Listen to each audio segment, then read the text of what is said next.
ए भाई हाँ सुननी हो चिरकुट भाई नॉमिनेशन डाले गए रहो उनकर चुनाव चिन्ह का मिलल जानत रहो मालूम बा बोलुआ नहीं थे हाँ हम तो बतलाओ रहे जानते रहो भैया तू हम तो नहीं जानत रहो नहीं जानत बाबा बतावा ना जानत रहो तो खटिया छाप खटिया छा सूते के व्यवस्था हमनी के होई तू प्रत्याशी जी एको खटिया दी एको खटिया मांगल जाई ना बाबा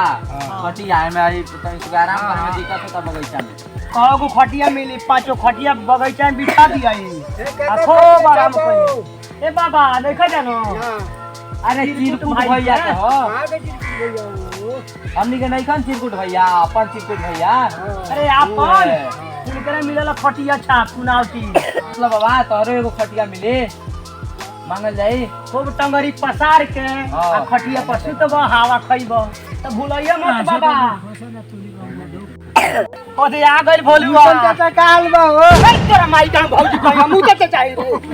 लोग पहला मुतन चाचा नाम हो बेहुदा पे भइल बड़ी आ जाए दो मत कहियो बिछौना पर थोड़े मुतेलन बिछौना पर मुती चला ना तो बिया के रैली निकलता चल चल बैठ चले के बैठ हां चले बैठ तनी सुगे है ना बतिया तनी सन आगे चले के ए उठो ना चले के बतिया गेल चल रे चले के चले पानी के का बैठल बाड़ लगी चले के ना चिरकुट भैया के नॉमिनेशन ढलाइल बा अरे रैली निकलता चले के चले ओ चिरकुट भैया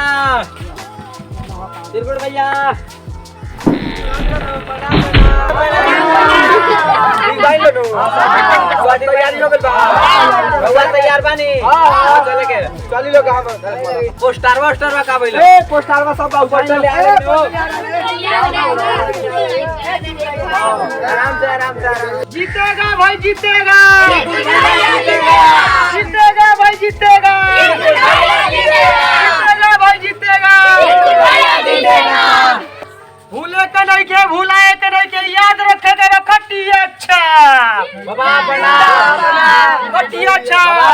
बाबा प्रणाम बाबा खुश रहो बाबा गली में चोर है खटिया तनी चिरकुट भैया पर ध्यान दे खटिए पर दे उकड़ी वाला खटिया पर खटिया छाप पर वोट देवे के बा खटिया छाप पर खटिया छाप पर दे खटिया छाप पर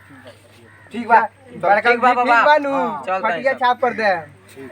चली ना इस सामान वाला घरों में भूटन भाई के घर है चले के मार चली रुकी हम बुलाओ तनी ए भूटन भैया भूटेली भैया ए भूटेली भैया अच्छा भाभी जी प्रणाम भाभी जी भूटेली भैया नहीं खी अच्छा खेत में गए अरे रुकी ना रुका कहाँ जाता नहीं रउओ से काम बा मुखिया जी के खटिए पर दे खटिया छाप चुनाव चिन्ह खटिया छाप चुनाव चिन्ह पर ही वोट डाले के बारे मुखिया जी के चुनाव चिन्ह खटिया छाप हां अच्छा ठीक बा वहाँ के खेत से हम तब बता दे ठीक बा बतला दे ठीक बा चल तनी पता ना जीतेगा भैया जीतेगा भाई जीतेगा भैया जीतेगा देख हम ध्यान से अपनी है के वोट में जिताई लगा उनके काम विकास सब होई वो बढ़िया से होई बाबा तनी खटिए पर दे ठीक बा तो चल तनी सब प्रणाम ठीक बा प्रणाम चल तनी जीतेगा भाई जीतेगा रखा हो चाची प्रणाम करतने अरे गोल लगतने जिया केने बहरन बड़ गइली लेके अरे मुखिया जी के खटिए पर दी ह ई का कहतरू ए मुखिया जी के खटिया छाप मिलल बा ठीक बात दिया ई मुखिया जी अरे देबो नो हाँ, दे अब काका के हाल चाल कह ना काका के नत बताओ काका के तो उ बड़ा ने बरा जे मुंह सीधा हो जाई काका अरे काहे हो अरे बात एक बार देख त लिया काका के हां अरे त काका से कह दिए भेंट कर ली हां ठीक बा कह दे ठीक बा नो आ सुना ना हाँ, बोला। मुखिया जी अपना पंचायत के बाणन बढ़िया बाणन कैसन हां अब फिर उनका के जिता देवे के बा ठीक ठीक बा ठीक देखो ओकर जिम्मेवारी हमारा बा विकास के काम जो ना भइल होई वो हम कराएम बहुत सबनम पर बढ़िया बा। विश्वास बा नो हां विश्वास तो बा। देखो भूले के बा ना भुलाए के बा खटिए छाप पर मोहर लगावे के बा ठीक ठीक नो बा, ठीक बा। जीतेगा भाई जीतेगा खटिया छाप जीतेगा जीतेगा भाई जीतेगा खटिया छाप जीतेगा हो गई चलो बता दी फिर बियाह नहीं लगी फिर बियाह नहीं लगी नेताजी अब से जीतम तक आती नहीं आएगी अब की जीतम तो अरे रउआ का 20% दे दो कमीशन हमरा बुलेट चाहिए बुलेट विकास उकास होई कि नाम नेताजी ए विकास के मारी ऐसी के तैसी विकास का थोड़े एगो स्कॉर्पियो किन लेम